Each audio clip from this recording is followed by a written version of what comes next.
رب العالمین والعاقبۃ للمتقین والصلاة والسلام علی سید الانبیاء والمرسلین اما بعد فاعوذ باللہ من الشیطان الرجیم بسم اللہ الرحمن الرحیم محمد الرسول اللہ صلی اللہ تعالی علیہ وسلم صدق اللہ مولانا العلی العظیم۔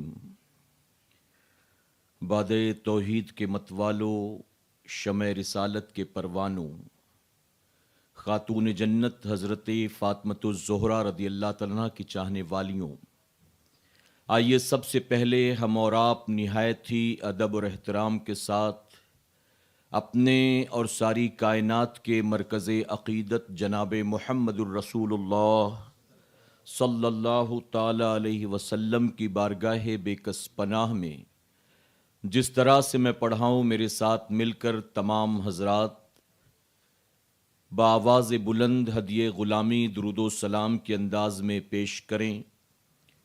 میں گزارش کروں گا اپنی ماؤں، بہنوں اور بچیوں سے کہ درود شریف وہ بھی پڑھیں لیکن ان کی آوازیں اتنی پست ہوں کہ ان کی آواز صرف ان کے اپنے کانوں تک پہنچے، کسی غیر محرم کے کان تک ان کی آواز نہ پہنچ سکے۔ پڑھیں الصلاۃ والسلام علیک یا رسول اللہ، الصلاۃ والسلام علیک یا حبیب اللہ، الصلاۃ والسلام علیک یا نبی اللہ وعلی آلک واصحابک یا نور اللہ صلی اللہ تعالی علیہ وسلم۔ رب کعبہ کی بارگاہ میں دعا ہے، مولا اپنے حبیب صاحب لولاک صلی اللہ تعالی علیہ وسلم کے صدقہ طفیل عالمی تحریک سنی دعوت اسلامی کے اس 2 روزہ روح پرور سالانہ سنی اجتماع کو میرے کریم کامیابی سے ہمکنار فرما، اس اجتماع کی طرف اپنے بندوں اور بندیوں کے دلوں کو مائل فرما، اور اس 2 روزہ اجتماع میں اپنے اپنے گھروں، اپنے اپنے شہروں، اپنے اپنے ملکوں میں رہتے ہوئے لوگ جو بھی شامل ہوں، میرے کریم انہیں دنیا اور آخرت دونوں جہاں میں اس کا بہتر اجر عطا فرما۔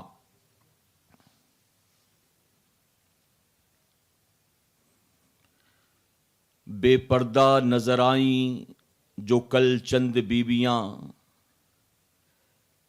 بے پردہ نظر آئیں جو کل چند بیویاں، اکبر زمیں میں غیرت قومی سے گڑ گیا، پوچھا جو ہم نے عورتوں سے کہ پردہ کیا ہوا، پوچھا جو ہم نے ان سے کہ پردہ کیا ہوا، تو کہنے لگیں کہ عقل پہ مردوں کے پڑ گیا۔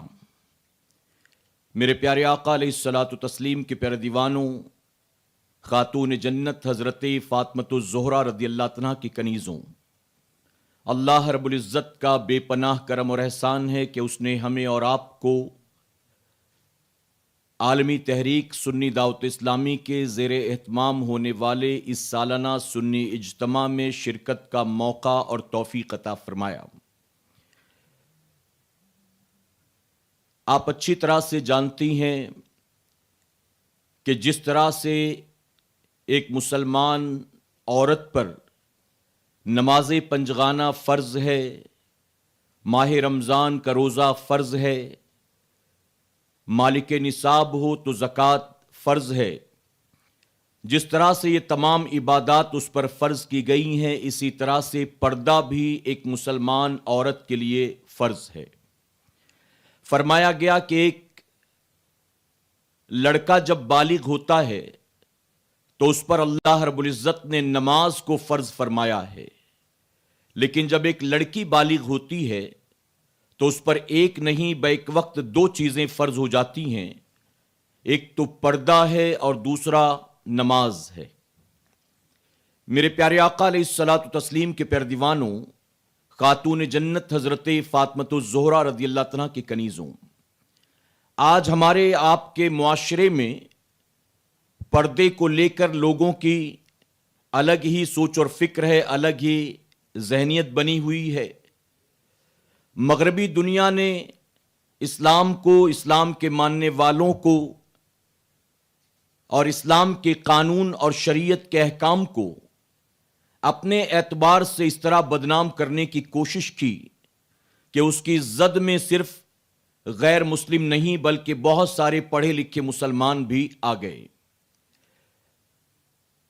انہوں نے پردے کے تعلق سے لوگوں کو یہ کہا کہ پردہ عورت کو گویا قید کر دیتا ہے، پردہ عورت کو لوگوں کے ساتھ کاندھے سے کاندھا ملا کر جینے کا حق نہیں دیتا، پردہ عورت کو مرد کے برابر حقوق نہیں دیتا، پردہ گویا آزادی سے روکتا ہے اور اپنی مرضی سے زندگی گزارنے سے منع کرتا ہے۔ سرکار مدینہ علیہ الصلوۃ والتسلیم کی چاہنے والیوں، آپ اچھی طرح سے جانتی ہو کہ پوری دنیا میں جتنی بھی کتابیں اس وقت پائی جاتی ہیں یا آج سے پہلے جو کتابیں گزر چکی ہیں، دنیا کے کسی بھی بڑی سے بڑی کتاب کو لکھنے والا یا پڑھنے والے غلاف میں نہیں رکھتے ہیں، یعنی اسے کور کر کے نہیں رکھا جاتا۔ آپ دنیا کی سب سے بڑی لائبریری میں چلے جائیں، وہاں پر فلسفی کی بک ہوگی، کیمسٹری کی بک ہوگی، وہاں پر بڑے بڑے دانشوروں کی لکھی ہوئی کتابیں موجود ہوں گی، لیکن کسی کتاب کو بھی کور کر کے رکھا نہیں جاتا ہے جس طرح سے قرآن مقدس کو پوری دنیا میں کور کر کے رکھا جاتا ہے۔ اسی طرح سے آپ دنیا میں موجود عمارتوں کو دیکھیں، مکانوں کو دیکھیں، گھروں کو دیکھیں، جس کے پاس جیسا سرمایہ ہے، جس کے جیسے شوق ہیں، اس نے اس اعتبار سے اپنے مکان بنا رکھے ہیں۔ لیکن دنیا کے کسی مکان پر آپ کو غلاف نظر نہیں آئے گا۔ اگر پوری دنیا میں کسی گھر پر آپ کو غلاف نظر آئے گا تو وہ خانہ کعبہ پر نظر آئے گا۔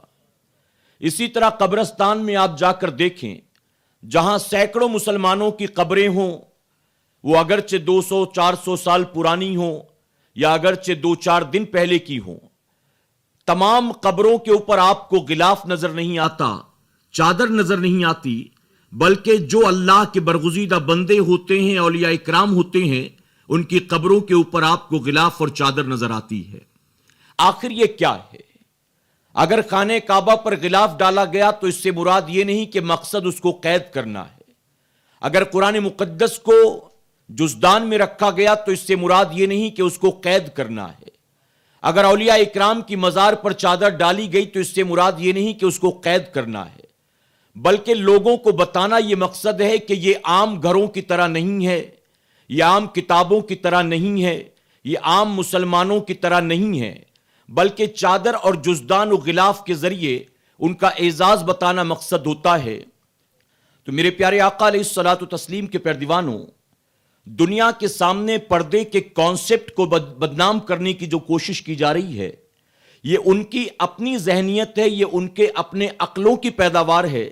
حقیقت یہ ہے کہ اگر اسلام نے عورت کو پردے کا حکم دیا ہے تو اس سے مراد یہ نہیں کہ عورت کو قید کیا گیا، بلکہ پردے میں رکھ کر عورت کو عزت دی گئی ہے، پردے میں رکھ کر عورت کو اعزاز دیا گیا ہے، اور یہ بتایا گیا ہے کہ یہ مسلمان خاتون ہیں، یہ دنیا کی عام عورتوں کی طرح نہیں ہیں، بلکہ اللہ تبارک تعالیٰ نے دنیا کی تمام عورتوں سے مسلمان عورتوں کے درجات کو، مرتبے کو بلند فرمایا ہے۔ میرے پیارے آقا علیہ الصلوۃ والتسلیم کے پیارے دیوانوں، دنیا بھر میں رہنے والی وہ مسلمان عورتیں جو پردہ کرتی ہیں یا جو پردہ نہیں کرتی، جو دیندار ہیں یا دیندار نہیں ہیں، جو پڑھی لکھی ہیں یا پڑھی لکھی نہیں ہیں، ہر کوئی اچھی طرح سے یہ جانتا ہے کہ پردہ اسلام میں عورتوں پر فرض ہے۔ آپ دیکھیں، عورت کا مطلب ہی ہوتا ہے پردے میں رکھنے والی چیز۔ عورت کا چہرہ، عورت کے بال، عورت کا جسم، اسے پردے میں رکھنا تو بہت